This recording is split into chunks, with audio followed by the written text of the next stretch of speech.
Hello students, welcome है आप सभी का हमारे यूट्यूब चैनल पर। आज के गॉस के प्रमेय के इस तीसरे वीडियो लेक्चर में मैं गॉस के प्रमेय के अनुप्रयोग के बारे में ही बताने जा रहा हूं। और यह अनुप्रयोग है अनंत विस्तार के आवेश के समतल चादर के कारण इसके निकट स्थित किसी बिंदु पर विद्युत क्षेत्र की तीव्रता का व्यंजक प्राप्त करें। ये क्वेश्चन है। अनंत विस्तार के आवेश के किसी समतल चादर के कारण उसके निकट स्थित किसी बिंदु पर विद्युत क्षेत्र की तीव्रता ज्ञात करनी है। ठीक है, तो इसके लिए हम अनंत विस्तार के आवेश का एक समतल चादर ले रहे हैं जिस पर आवेश का पृष्ठीय घनत्व सिग्मा है और इसके निकट एक बिंदु है P और इस बिंदु पर हमें विद्युत क्षेत्र की तीव्रता ज्ञात करनी है। ठीक है, तो इसके लिए हम लोग क्या करते हैं कि एक जो आवेशित चालक चादर जो है ABCD, इसके लंबवत एक ऐसा बेलन का कल्पना करते हैं। ठीक है, जिसके एक सिरे के केंद्र पर बिंदु P है और यह काल्पनिक बेलन चादर के आर पार हम कल्पना कर ले रहे हैं और इस बेलन के अनुप्रस्थ काट का क्षेत्रफल है dA। अनुप्रस्थ काट का क्षेत्रफल कितना है? dA। तो इस आवेश के समतल चादर पर इस तरह से ऐसे आवेश का चादर है, तो इस पर आवेश के पृष्ठ क्षेत्रफल है सिग्मा, मतलब कि एकांक जो ये चादर है इसके एकांक क्षेत्रफल पर आवेश है कितना? सिग्मा। ठीक है, तो ये इस पर धन आवेश है। धन आवेश के कारण इसके नजदीक किसी बिंदु पर, जैसे ये एक बिंदु है P, तो वहां पर विद्युत क्षेत्र की तीव्रता इससे दूर की ओर होगी, मतलब कि इस तरफ होगी। ठीक है, मतलब कहने का ये है कि यहाँ पर जो क्षेत्र रेखाएं होंगी, क्षेत्र रेखाओं की दिशा में ही विद्युत क्षेत्र के तीव्रता की दिशा होती है। तो क्षेत्र रेखाएं किधर होंगी? दाईं ओर होगी। ठीक है, मतलब कि यहाँ पर विद्युत क्षेत्र की तीव्रता है कितनी? E। ठीक है, और क्षेत्रफल है इसका dA। तो जो क्षेत्र रेखाएं, मान लीजिए कि यहाँ भी कोई बिंदु है, तो यहाँ पर जो क्षेत्र रेखाएं होंगी आवेशित चादर, आवेश के समतल चादर के लंबवत जो विद्युत क्षेत्र रेखाएं होंगी उसका पूंछ, मतलब शीर्ष तो इधर है, पूंछ इस अनुप्रस्थ काट से भी होकर के गुजरेगा और इस अनुप्रस्थ काट से, जहां पर बिंदु P हम लिए हुए हैं, इस अनुप्रस्थ काट से जो भी क्षेत्र रेखाएं गुजरेगी, मतलब कि क्षेत्र रेखाओं की दिशा इधर होगी। ठीक है, ऐसे गुजरेगी, उसका पूंछ इससे होकर के गुजरेगा। मतलब कि ये जो रेखाएं हैं, चाहे वो इस अनुप्रस्थ काट से निकले चाहे इस अनुप्रस्थ काट से निकले, ठीक है, इस अनुप्रस्थ काट से निकलने वाली जो रेखाएं हैं वो इससे भी होकर के गुजरेगी और इस अनुप्रस्थ काट से होकर के निकलने वाली रेखाएं हैं वो इससे भी होकर के गुजरेगी। ठीक है, तो अब हम इन रेखाओं को हटा रहे हैं। ठीक है, तो अनुप्रस्थ काट का क्षेत्रफल है dA और यहाँ पर विद्युत क्षेत्र की तीव्रता है E। ठीक है, और P बिंदु पर लंब डालेंगे तो उस दिशा में P बिंदु पर जो अनुप्रस्थ काट है बेलन का, ये गॉसीय तल है बेलन, तो इस पर जो लंब डालेंगे उस दिशा में क्षेत्रफल सदिश होगा dA। तो dA और E दोनों की दिशा समान है, इसलिए इनके बीच कोण कितना हो जाएगा? Theta equal to 0 degree. तो क्षेत्र dA से संबद्ध विद्युत flux d phi equal to कितना होता है? E into dA cos theta के जगह पर 0 डिग्री। ठीक है, तो E dA cos 0 डिग्री और cos 0 डिग्री का मान होता है 1, मतलब कि हो गया E into dA cos 0 degree का मान हो गया 1। ठीक है, तो E dA हो गया। लेकिन यहाँ पर हमने अभी क्या बताया कि चाहे क्षेत्र रेखाएं इस अनुप्रस्थ काट से होकर के गुजरे या इस अनुप्रस्थ काट से होकर के गुजरे, दोनों क्षेत्र रेखाएं, मतलब यहाँ से जो क्षेत्र रेखा गुजरती है वो इससे भी होकर गुजरती है, और यहाँ से जो क्षेत्र रेखा गुजरती है वो इससे भी होकर गुजरती है। इसलिए जब हम फ्लक्स निकालेंगे तो यहाँ 2 से मल्टीप्लाई कर देंगे, 2 से गुना कर देंगे, ठीक है। तो यहाँ भी कितना हो जाएगा 2E इंटू डी, ठीक है। तो टोटल विद्युत फ्लक्स हमें निकालना है, तो टोटल विद्युत फ्लक्स कैसे निकालेंगे, phi equal to d phi को समाकलन करेंगे, कहाँ, पूरा क्षेत्रफल। मान लीजिए कि इस अनंत विस्तार के आवेश के समतल चादर का क्षेत्रफल है कितना, ए है, तो पूरे ए क्षेत्रफल के लिए इसको हम समाकलन करेंगे, ठीक है। तो 2E integration of D A, और पूरे ए क्षेत्रफल के लिए इसका हम समाकलन करेंगे तो कितना आ जाएगा 2E इंटू ए, मतलब कि फाई इक्वल टू हो गया कितना 2E इंटू ए, ठीक है। तो ये हो गया विद्युत फ्लक्स, ये हो गया विद्युत फ्लक्स, इसको हम समीकरण 1 मान लेते हैं। लेकिन गॉस का प्रमेय क्या कहता है कि फाई इक्वल टू, फाई के जगह पर कितना Q बाई एप्सिलॉन 0, ठीक है, Q बाई एप्सिलॉन 0 यहां पर लिख देते हैं। फाई के जगह पर गॉस के प्रमेय से फाई इक्वल टू होता है Q बाई एप्सिलॉन 0। इसलिए समीकरण 1 में अगर हम इसका मान रखते हैं तो पाते हैं फाई के जगह पर Q बाई एप्सिलॉन 0 रख दिए, और दाएं तरफ बच गया है 2E इंटू ए, तो हो जाएगा 2E इंटू ए, ठीक है। और सिग्मा के जगह तथा Q इक्वल टू कितना होता है, Q equal to sigma into A, तो Q के जगह पर सिग्मा इंटू ए रख दे रहे हैं by epsilon 0 equal to 2E into A, ठीक है। तो हो जाएगा ए कट जाएगा और बच जाएगा sigma by epsilon 0 equal to 2E, तो E इक्वल टू कितना हो जाएगा सिग्मा बाई एप्सिलॉन 0 पहले से था यहाँ पर, और 2 बटा में आ जाएगा, मतलब सिग्मा बाई 2 एप्सिलॉन 0 हो जाएगा, ठीक है।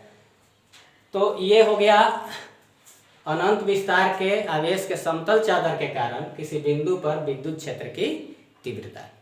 अब हम आवेश के 2 समतल चादर ले लेते हैं, एक आवेश का समतल चादर ये है और दूसरा आवेश का समतल चादर ये है, ठीक है। तो एक पर आवेश का पृष्ठीय घनत्व है प्लस सिग्मा, और दूसरे पर आवेश का पृष्ठीय घनत्व माइनस सिग्मा, ठीक है। मतलब इन चादरों पर आवेश का पृष्ठीय घनत्व प्लस सिग्मा या माइनस सिग्मा है, ठीक है। और इसका क्षेत्रफल है ए, प्रत्येक प्लेट का या प्रत्येक आवेश का समतल चादर जो है दोस्तों, इनमें से प्रत्येक का क्षेत्रफल है ए। तो यहाँ पर एक बिंदु हम ले रहे हैं जो कि दोनों चादरों के बीच में है P1, और दूसरा हम ले रहे हैं यहाँ पर जो कि बाहर है P2, ठीक है। तो P1 बिंदु पर पहले चादर के कारण, चूंकि यहाँ पर धन आवेश है, तो P1 बिंदु पर विद्युत क्षेत्र की तीव्रता धन आवेश से दूर की ओर इधर होगी E1, और ऋण आवेश के कारण किधर होगी, तो ऋण आवेश यहाँ पर अगर हम धन आवेश की कल्पना करते हैं तो उसको यह आकर्षित करेगा ना, तो जिधर धन आवेश पर बल लगता है उधर ही विद्युत क्षेत्र के तीव्रता की दिशा होती है। तो इस ऋण आवेश के कारण भी विद्युत क्षेत्र के तीव्रता की दिशा इधर ही होगी, मतलब E2 भी इधर ही होगी। तो P1 बिंदु पर अगर हम विद्युत क्षेत्र के तीव्रता की गणना करें तो देख सकते हैं कि E इक्वल टू हो जाएगा कितना E1 प्लस E2। तो E1 कितना हो जाएगा, देखिए आवेश के समतल चादर के कारण अभी हम निकाले हैं कितना होता है, विद्युत क्षेत्र की तीव्रता होती है सिग्मा बाई 2 एप्सिलॉन 0, ठीक है। तो सिग्मा बाई 2 एप्सिलॉन 0, और E2 इस आवेश के इस चादर के कारण यहाँ पर विद्युत क्षेत्र की तीव्रता E2 है, ठीक है। तो यहाँ भी हो जाएगा सिग्मा बाई 2 एप्सिलॉन 0, और सिग्मा बाई 2 एप्सिलॉन 0 तथा सिग्मा बाई 2 एप्सिलॉन 0 दोनों मिला करके कितना होता है, तो सिग्मा बाई, देखिए यहाँ दोनों को मिला देते हैं तो 2 सिग्मा बाई 2 एप्सिलॉन 0 और 2 कट गया तो कितना बच गया, E equal to sigma by epsilon 0। मतलब आवेश के दो समतल चादर जो कि एक दूसरे के समानांतर कुछ दूरी पर रखे गए हैं, उनके बीच किसी बिंदु पर विद्युत क्षेत्र की तीव्रता कितनी होती है, सिग्मा बाई एप्सिलॉन 0। यहाँ पर हम क्वेश्चन भी लिख दे रहे हैं।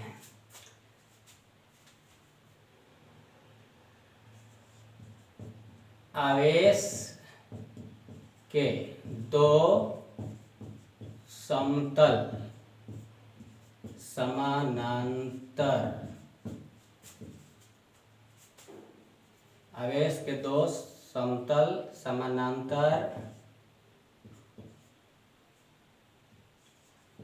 चादरों के बीच तथा बाहर विद्युत क्षेत्र की तीव्रता। ठीक है, तो ये एक क्वेश्चन है। आवेश के दो समतल समानांतर चादरों के बीच तथा बाहर विद्युत क्षेत्र की तीव्रता। तो दो चादरों के बीच बिंदु P1 है और यहाँ पर हमने निकाला विद्युत क्षेत्र की तीव्रता सिग्मा बाई एप्सिलॉन 0। ठीक है, और अब रह गया कि बाहर में कितना हो जाएगा, तो P2 बिंदु पर देखिए धन आवेश के कारण विद्युत क्षेत्र की तीव्रता की दिशा हो जाएगी इधर E1 डैश, और ऋण आवेश के कारण विद्युत क्षेत्र की तीव्रता की दिशा हो जाएगी इधर E2 डैश। ठीक है, तो P2 बिंदु पर विद्युत क्षेत्र की तीव्रता, P2 बिंदु पर विद्युत क्षेत्र कितना हो जाएगा, E dash equal to E1 dash plus E2 dash. ठीक है, लेकिन यहाँ पर प्लस नहीं, E1 डैश दाईं ओर है तो E2 डैश बाईं ओर है, इसलिए हम इसको माइनस कर देंगे। ठीक है, एक दूसरे के विपरीत दिशा में है इसलिए। तो यहाँ पर कितना हो जाएगा, E1 इक्वल टू कितना है, तो आवेश के समतल चादर के कारण किसी बिंदु पर विद्युत क्षेत्र की तीव्रता अभी हम बताए हैं सिग्मा बाई 2 एप्सिलॉन 0। तो E1 के जगह पर सिग्मा बाई 2 एप्सिलॉन 0 लिख दे रहे हैं, माइनस E2 डैश। तो E2 डैश कितना हो जाएगा यहाँ पर,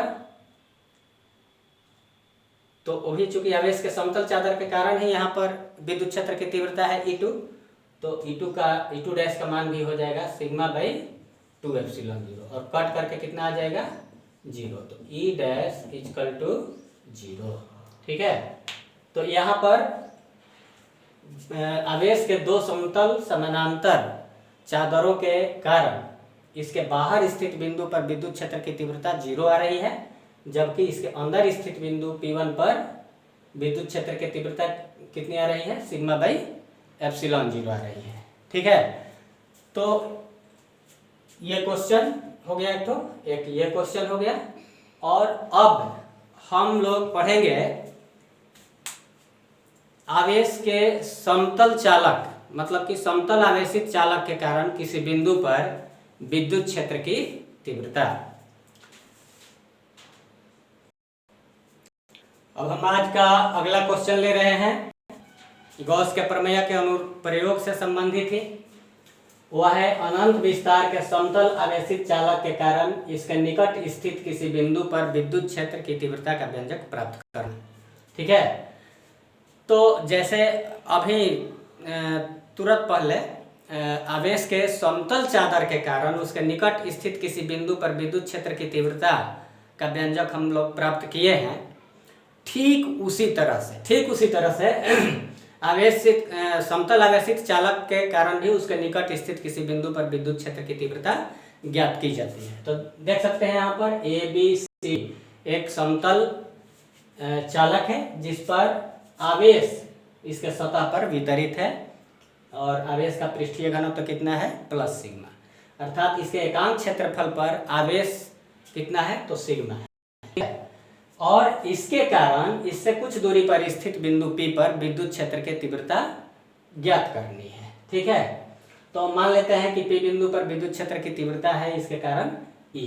ठीक है, और यहाँ पर विद्युत क्षेत्र की तीव्रता ज्ञात करने के लिए करते क्या हैं कि एक गॉसीय तल कल्पना करते हैं, बेलनाकार गॉसीय तल। ठीक है, तो बेलनाकार गॉसीय तल ऐसा होना चाहिए कि वह बेलन, काल्पनिक बेलन, इसके मतलब कि चालक के तल के लंबवत हो और उसके एक सिरे के केंद्र पर बिंदु P हो। और ये भी मान लेते हैं कि इस बेलन का, काल्पनिक बेलन का या काल्पनिक गॉसीय तल के अनुप्रस्थ काट का क्षेत्रफल कितना है, d है। ठीक है, तो यहाँ पर विद्युत क्षेत्र की तीव्रता E है और इस अनुप्रस्थ काट पर अगर P बिंदु पर हम कोई लंब डालते हैं तो उस दिशा में क्षेत्रफल सदिश होगा dA।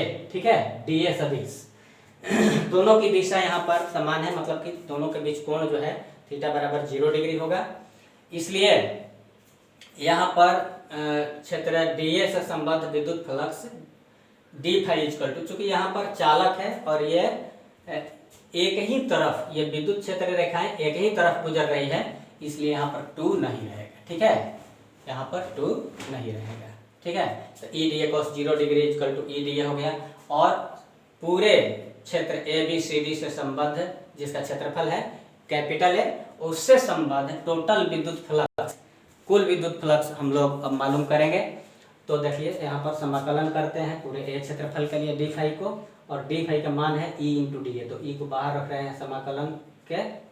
ठीक है, बाहर इसलिए रख रहे हैं कि यह नियत है, तो E इंटू समाकलन dA पूरे क्षेत्रफल A के लिए हम लोग कर रहे हैं। ठीक है, तो यहाँ पर फाई इक्वल टू E और dA का समाकलन हो गया A, तो E A हो गया। ठीक है, लेकिन गॉस का प्रमेय क्या कहता है, phi equal to Q by epsilon 0 और Q बराबर सिग्मा इंटू A होता है। ठीक है, तो समीकरण 1 से फाई के जगह पर हम रख रहे हैं Q by epsilon 0 equal to कितना है, E इंटू A, और Q के जगह पर सिग्मा इंटू A यहाँ से रख दे रहे हैं, sigma into A by epsilon 0 equal to E into A। ठीक है, अब A कट गया, E इक्वल टू कितना बच गया, सिग्मा बाई एप्सिलॉन 0। ठीक है, तो सिग्मा बाई एप्सिलॉन 0 मतलब कि आवेशित समतल चालक के निकट किसी बिंदु पर विद्युत क्षेत्र की तीव्रता कितनी होती है, तो सिग्मा बाई एप्सिलॉन 0 होती है। इस वीडियो क्लास में हम लोग इतना ही पढ़ेंगे, अगले वीडियो क्लास में इसके आगे का पोर्शन हम बताएंगे। धन्यवाद।